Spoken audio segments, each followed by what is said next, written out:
So good morning friends. जागृति English class में मैं आशीष चौहान आपका स्वागत करता हूं, वेलकम करता हूं। So we have taken the third test. तो टेस्ट के आंसर कुछ इस प्रकार हैं। आई होप आंसर आपको सेटिस्फाई कर पाएंगे। If you have any doubt, any question, message me और comment me in this video. और आप मेरे को पर्सनली मैसेज भी कर सकते हैं 9926752724 में। ठीक है, तो चलते हैं, देखते हैं आंसर किस प्रकार है। सो फर्स्ट क्वेश्चन में मैंने आपको ट्रांसलेट करने के लिए दिया था हिंदी सेंटेंस को। तो देखेंगे यहाँ पे राहुल के 2 बच्चे हैं। राहुल हैव, यहाँ पे हैव यूज़ मैंने कर दिया है, टाइपिंग मिस्टेक है। तो एरर को सुधारने के लिए यहाँ पे हैज़ यूज़ होगा। हैव एंड हैज़ में मैं बता दे रहा हूँ कि हैव जो होता है आई वी दे यू के साथ हैव यूज़ होता है, और हैज़ का जो प्रयोग है वो ही सी इट और नेम के साथ यूज़ होता है। तो यहाँ पे राहुल एक नेम है, ठीक है। तो यहाँ पे Rahul has 2 children. Children, child का सिंगुलर से प्लूरल क्या होता है? चिल्ड्रन होता है, ध्यान देंगे। ओके, तो नेक्स्ट क्वेश्चन की तरफ देखते हैं। सेकंड क्वेश्चन, प्लेटिनम सबसे महंगा धातु है। Second question, platinum is most expensive metal. तो यहाँ पे देखें सबसे महंगा, तो मच मोर मोस्ट, जो सुपरलेटिव डिग्री सबसे महंगा, इससे कोई महंगा नहीं है अगर बोलना चाहेंगे आप, तो आपको जो सुपरलेटिव डिग्री है वो यूज़ करना है। तो मोस्ट जो है एक्सपेंसिव मेटल यहाँ पे हो जाएगा इसका ट्रांसलेशन। नेक्स्ट है थर्ड क्वेश्चन, इस पुस्तक में बहुत सारी कहानियाँ हैं। ठीक है, इस पुस्तक में बहुत सारी कहानियाँ हैं। तो ट्रांसलेशन होगा देयर इज़ देयर इज़, ये इज़ नहीं होगा, इज़ के जगह में आपको यहाँ पे आर यूज़ करना पड़ेगा। There are lots of story in this book. There are lots of story in this book. Next है वह, फोर्थ नंबर, वह मेरे खिलौने नहीं हैं। अब ये इंडिकेटिव है, तो यहाँ पे अगर यहाँ पे सिंगल होता, एक खिलौने की बात होती, तो that is not my toy. But यहाँ पे एक से ज़्यादा है तो यहाँ पे दूज यूज़ होगा, और जब सिंगुलर से प्लूरल बनता है तो आर यूज़ हो जाता है वहाँ पे हेल्पिंग वर्ब में। तो those are not my toys. Okay, negative में अगर ये नहीं है की जगह अगर नहीं नहीं होता, अगर मान लीजिए यहाँ पे नहीं नहीं होता तो यह दोज आर माई टॉयज़ हो जाता। ठीक है, लेकिन ये अभी करेक्ट है। ओके, नेक्स्ट, उसकी 2 पत्नियां हैं। उसके 2 पत्नियां हैं। तो यहाँ पे फिर मैंने बताया हैज़, हैव, ही से इट नेम के साथ में हैज़ यूज़ होता है, हैज़ यूज़ होगा हेल्पिंग वर्ब में। अब यहाँ पे 2 पत्नियां हैं। पत्नियां, आप देखो पत्नियां जब भी सिंगुलर से प्लूरल बनती हैं तो WIFE, वाइफ जो होता है एफ ई को हटा के हम VES का प्रयोग करते हैं। ठीक है, स्पेशल केस में। ठीक है, तो यहाँ पे देखेंगे तो कई लोग एस लगा के FEES यूज़ किए, दैट इज़ रॉन्ग। ओके, तो यहाँ पे वाइफ्स, ये स्पेलिंग में थोड़ा ध्यान रखेंगे सिंगुलर से प्लूरल करने में। मेरे 2 पैर हैं, असल में ये जो आपका हो सकते हैं, ये दैट इज़ एक्स्ट्रा, ये नहीं है यहाँ पे क्वेश्चन में। ओके, ये नहीं है। मेरे 2 पैर हैं, तो मेरे 2 पैर हैं। I have 2 legs, I have 2 legs. फिर आपके पास जो है उसके लिए हैज़ हैव प्रयोग करते हैं।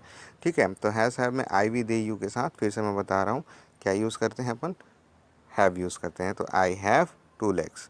नेक्स्ट 7th क्वेश्चन, छत्तीसगढ़ के 7 पड़ोसी राज्य हैं। फिर या फिर इसको आप ऐसा भी बोल सकते हैं, छत्तीसगढ़ के पास 7 पड़ोसी राज्य हैं। तो हैज़ हैव का प्रयोग फिर से यहाँ पे दिख रहा है। तो Chhattisgarh has 7 neighbour states. Okay, next चलते हैं आगे की तरफ। मुंह में राम बगल में छुरी, दैट इज़ नॉट ट्रांसलेबल।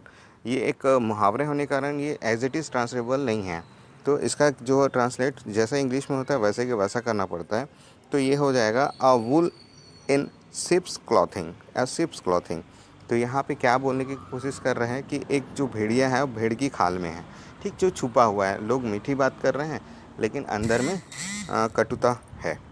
नेक्स्ट है 9th नंबर, लोहे को लोहे काटता है। लोहे को लोहे काटता है, तो डायमंड कट्स डायमंड। यहाँ पे लोहे को लोहे काटता है, कई लोग आयरन कट्स आयरन करते हैं as it is, but that is wrong. Okay, तो यहाँ पे इंग्लिश प्रोवर्ब होने के कारण क्या होगा, वो यहाँ पे काम नहीं करेगा। तो इसका आंसर क्या हो, डायमंड कट्स डायमंड। अब यहाँ पे नेक्स्ट जो दिख रहा होगा 10th नंबर। ठीक है, तो यहाँ पे कौवे का चोंच है, ये चोंच, चोंच। ठीक है, चोंच काला है। तो यहाँ पे देखेंगे translate, crow big is black. Big means चोंच होता है। ओके, तो आगे चलते हैं नेक्स्ट क्वेश्चन की तरफ। तो नेक्स्ट क्वेश्चन जो था हमारे पास वो Hindi meanings of English words. तो पहला जो था मोरसेल, मोरसेल मीन्स होता है निवाला। नेक्स्ट क्वेश्चन है पा मीन्स PAW पंजा। नेक्स्ट है रोमिंग, रोमिंग मीन्स होता है घूमना। ओल्डेस्ट मीन्स दो मीनिंग होंगे यहाँ पे, सबसे पुराना भी हो सकता है या सबसे बुज़ुर्ग भी हो सकता है, ठीक है। नेक्स्ट है डोरमाइस, डोरमाइस यहाँ पे ये है रूरल वर्ड है ये, डोर माउस का, ठीक है। तो डोर माउस मीन्स होता है कुतरने वाला चूहा, जो घरों में होता है कुतरने वाला चूहा, जिसको छुछू बोलते हैं आप लोग लोकल लैंग्वेज में, ओके। तो उसी का है ये प्लूरल वर्ड है, तो कुतरने वाले चूहे। तो नेक्स्ट क्वेश्चन की तरफ चलते हैं। सक्सेस मीन्स सफलता, बहुत इजी था। 7th प्लाइट, ये होगा दुर्दशा या व्यथा, दोनों हो सकता है। 8th नंबर है स्ट्रेंजर, स्ट्रेंजर मीन्स होता है अजनबी। वीटी मीन्स हास्यपद या फिर हंसने योग्य, जिसमें हंसी आ जाए, ऐसी चीज़ें।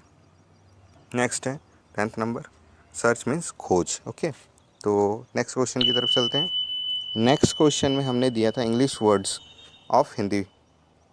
तो यहाँ पे जो हमारे पास पहला जो दिख रहा है नौकर सर्वेंट, दूसरा है पुजारी प्रिस्ट, निर्भर करना डिपेंडिंग ऑन, पिंजरा यानी केज। नेक्स्ट है पारंपरिक मतलब ट्रेडिशनल। नेक्स्ट है 6th नंबर उधार देना, लैंड, ये वर्ब है। सहन करना बियर, दांत से चबाना च्यू, कचरे का ढेर अ हेप ऑफ रबिश, और लास्ट वन है कबूतर। तो कबूतर का पिजन या डो, दोनों में से कोई भी एक यूज़ कर सकते हैं। So this is the answer of third test. I hope test आपके इंग्लिश को इम्प्रूव कर रहा होगा और आपके एरर्स को फाइंड आउट करके आपको एक पर्टिकुलर स्टेज या एक लेवल दे रहा होगा कि आपको किस डायरेक्शन में बढ़ना है और किस चीज़ों पे वर्क करना है। तो ये जागृति इंग्लिश क्लास की टेस्ट हैं। आई होप ये आपको काफ़ी मदद कर रहा होगा। तो इस वीडियोस को लाइक करें, सब्सक्राइब करें, ज़्यादा से ज़्यादा लोगों की शेयर करें। Thank you.